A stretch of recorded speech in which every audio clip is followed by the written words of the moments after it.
do vosso ventre, Jesus.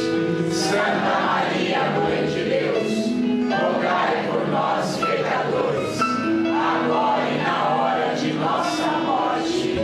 Amém. Vem transformar minha vida, vem curar todas as feridas, faz-me repousar sob tuas asas e ser todo teu, Santo Espírito de Deus. Vem transformar minha vida, vem curar todas as feridas, faz-me repousar sob tuas asas e ser todo teu, Santo Espírito de Deus.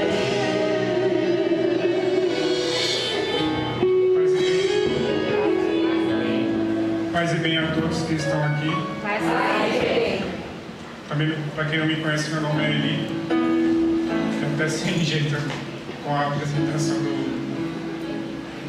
do Ricardo. Acho que eu até sem graça.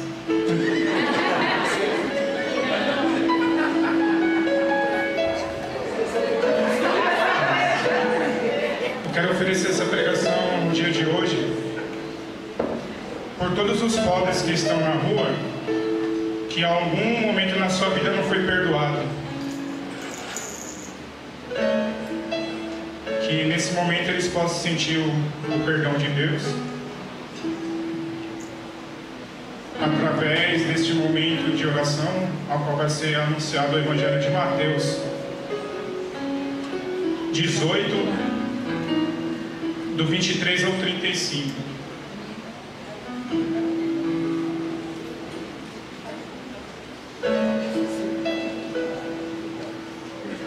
A parábola do devedor implacável.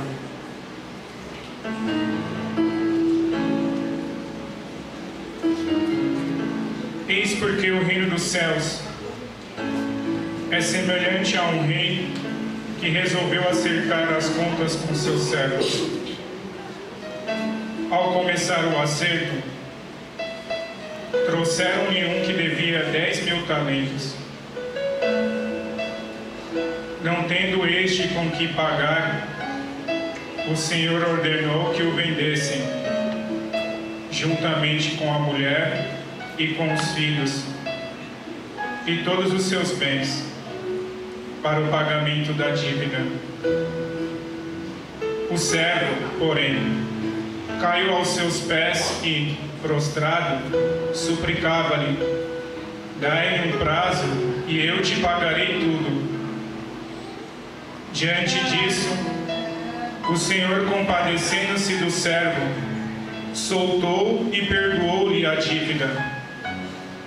Mas, quando saiu dali, esse servo encontrou um dos seus companheiros de servidão, que lhe devia 100 denários, e, agarrando-o pelo pescoço, pôs-se a sufocá-lo e a insistir: pague-me o que me deves.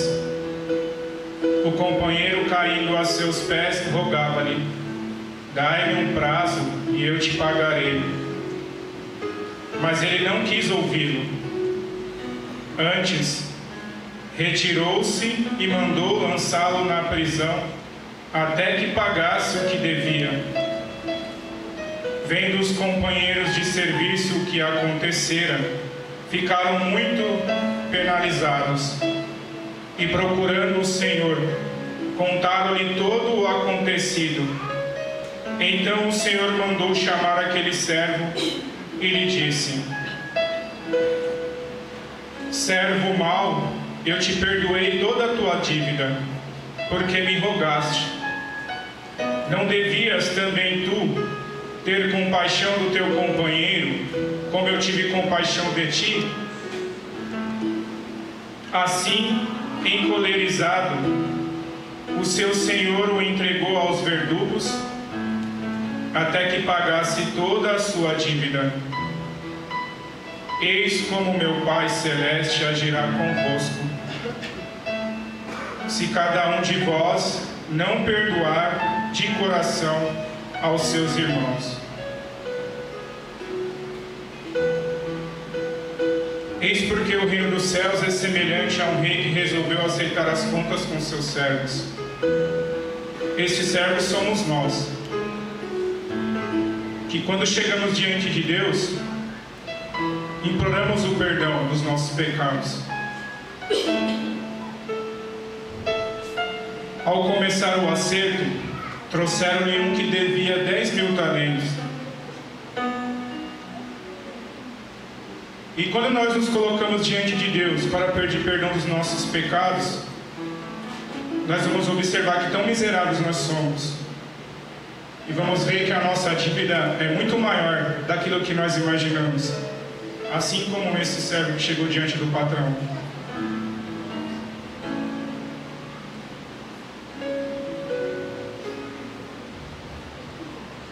Não tendo este com que pagar, o Senhor ordenou que o vendesse juntamente com a mulher e com os seus filhos e todos os seus bens, para o pagamento da dívida. O servo, porém, caiu aos seus pés e prostrado suplicava-lhe: dai-me um prazo e eu te pagarei tudo. Como devemos nós pagarmos a dívida para com Deus daquilo que Ele fez por cada um de nós, agindo da mesma forma com que Deus age conosco? E como nós podemos fazer isso?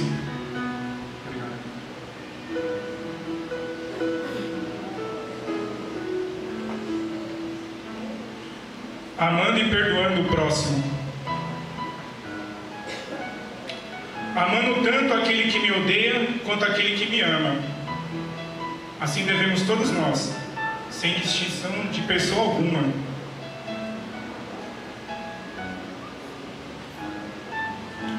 Diante disso, o Senhor, compadecendo-se do servo, soltou-lhe e perdoou-lhe a dívida. E assim o Senhor vai nos perdoar, se assim nós também soubermos perdoar o nosso próximo. Em Mateus 7, ao 2 vai falar assim: o julgamento com que julgais sereis julgados, e com a medida com que medis sereis medidos.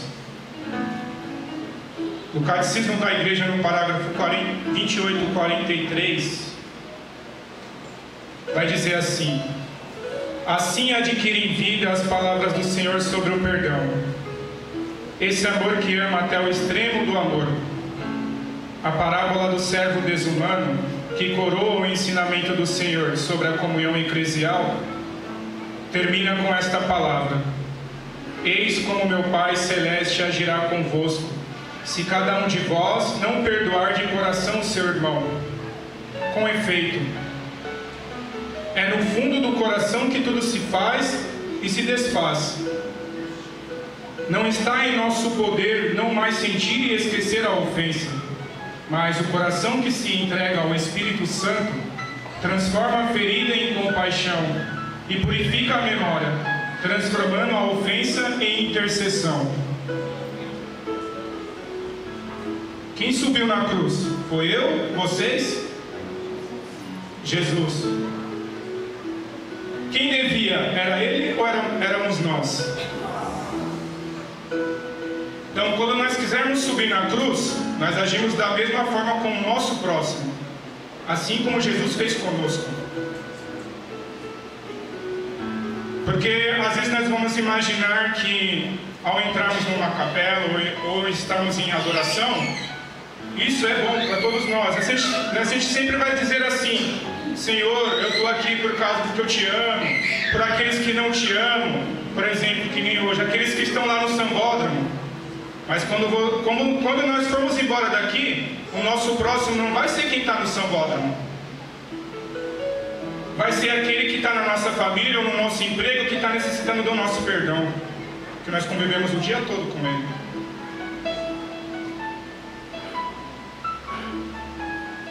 Então, muitas das vezes, nossa oração tem que ser dirigida para as feridas do nosso coração. Porque quem subiu na cruz foi Jesus. E Ele nos convida a cada um de nós a subirmos na cruz.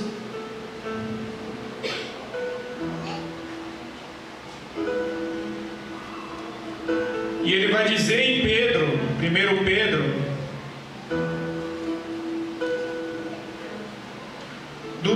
capítulo 2, do 18 em diante: Vós, criados, sujeitai-vos com todo respeito aos vossos senhores, não só aos bons e razoáveis, mas também aos perversos. É louvável que alguém suporte aflições, sofrendo injustamente por amor de Deus. Mas que glória há em suportar com paciência, se sois esbofeteados por terdes errado? Ao contrário, se fazendo bem sois pacientes no sofrimento, isto sim constitui ação louvável diante de Deus.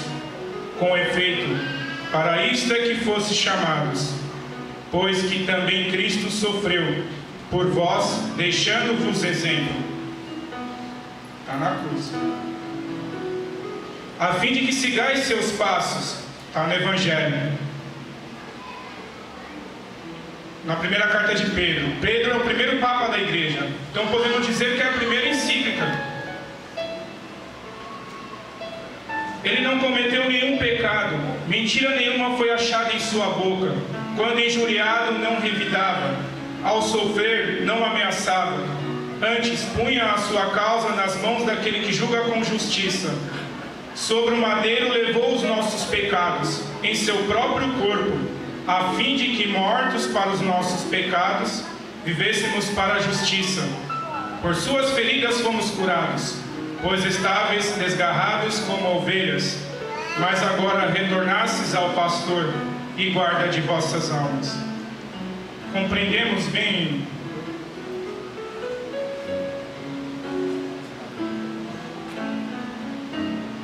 que Deus faz chover sobre os bons, faz o sol nascer sobre os bons e sobre os maus, a chuva sobre os justos e os injustos. E muitas vezes todos nós se deparamos diante de situações que nós queremos levar o sol só para quem a gente ama, ou a chuva só para quem a gente ama. E não foi esse o exemplo que Jesus nos pede. Ele pede para que nós imitemos o exemplo dele no madeiro. Subir, caminhar com alegria em meio ao sofrimento. Perdoar aqueles que nos ofenderam.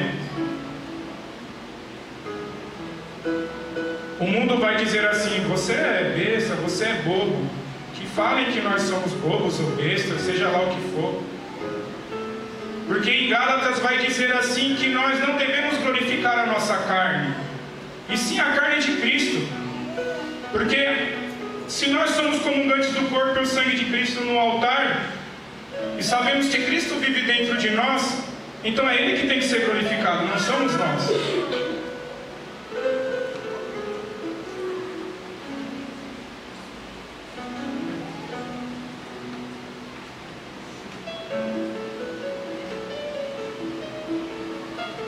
E o Senhor vai perguntar: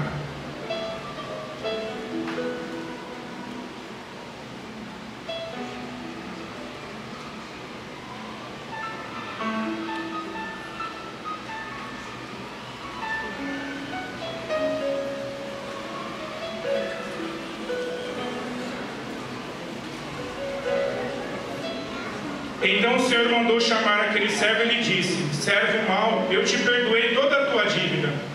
Por que me rogastes?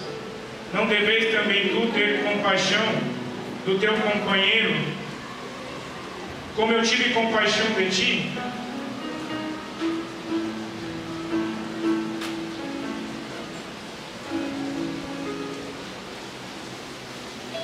Espero que nós, em casa, meditamos esse trecho do Evangelho de Mateus, do 32 ao 33, sempre fazendo essa pergunta para o nosso coração.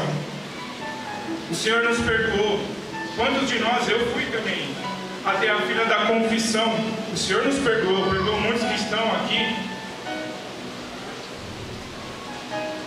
E nós sabemos que quando nós sairmos daqui do retiro e voltarmos para os nossos lares, para os nossos serviços, nossos afazeres, talvez alguém está esperando o nosso perdão. E muitos desses que nos magoam, que nos machucam, não são cristãos.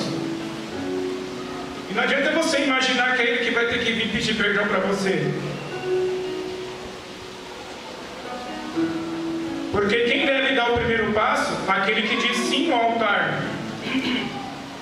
Aquele que se desposou com Cristo, uma alma esponsal.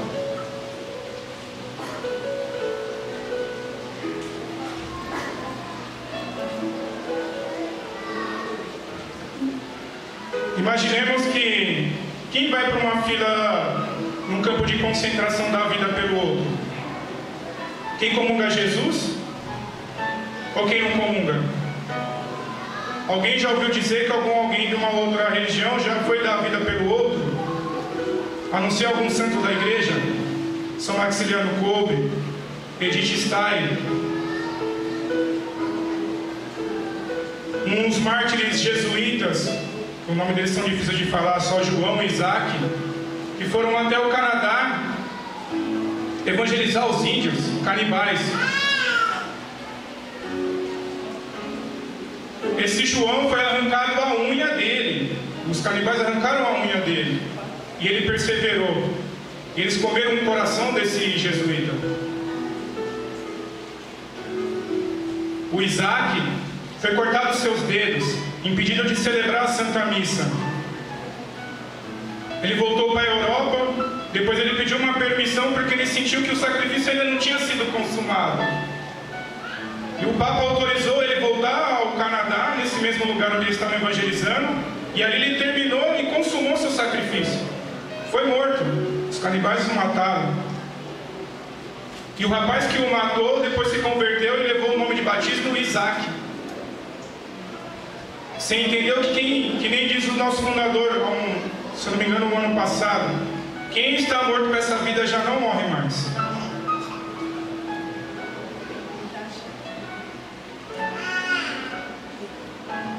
Até como é seu nome? O cabeludo aqui atrás. Hilda. Nós estávamos conversando ali sobre as músicas, né? Sobre curtir, sair do mundo. Aí eles estavam falando que gostavam de rock, e perguntaram pra mim o que eu gostava. Eu ouvia rap, eu ouvia samba, foi o que eu falei pra ele. Ele pegou e falou assim pra mim: você ouve hoje? Eu falei: não ouço. Mas por quê? Eu falei: eu não encontro pecado. Só que pra mim já não vai satisfazer mais, não vai levar minha alma a Deus, eu expliquei pra ele. Porque só vai atingir o prazer da minha carne, vai satisfazer a minha carne. Se eu falar que eu vou ouvir, eu não vou sentir seduzido, eu estou mentindo. Mas são coisas que a gente prefere renunciar para salvar o outro, ou salvar a nós. Que nem eu falei em dezembro, né? Porque quem perde é que ganha, quem morre é que vive.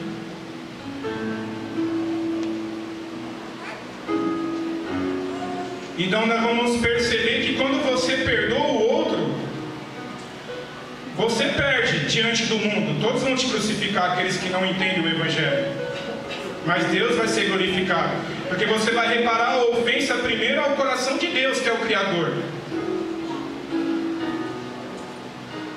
Deus não olha para o que Ele fez, olha para mim, eu que te amo. Então eu peço que seja reparada essa ofensa contra vós. Tu que é o Criador de tudo, o céu e da terra. Porque Deus é o primeiro ofendido diante das nossas fraquezas. É por isso que nós vamos ao encontro do sacerdote e pedimos perdão dos nossos pecados.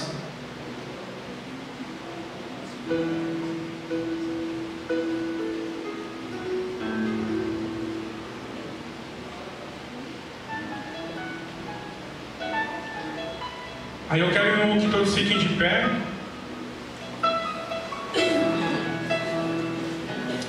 Em dezembro a gente rezou pelos cristãos que estavam morrendo.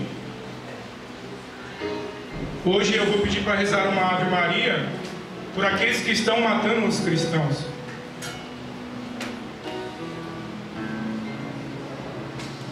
Porque diante do nosso carisma, ouvi isso num anúncio muitos anos atrás. Se o policial estiver batendo no irmão, mas o carisma nosso é defender o irmão. Sim, defendemos. Mas amamos o irmão com a mesma medida que devemos amar o policial. Com compaixão, com misericórdia.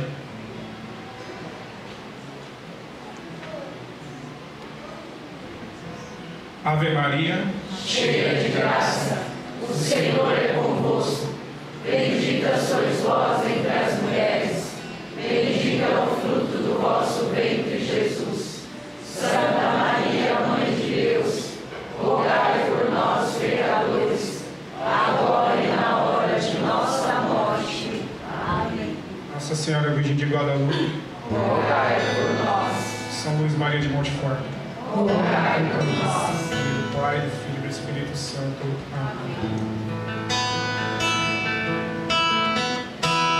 Amém.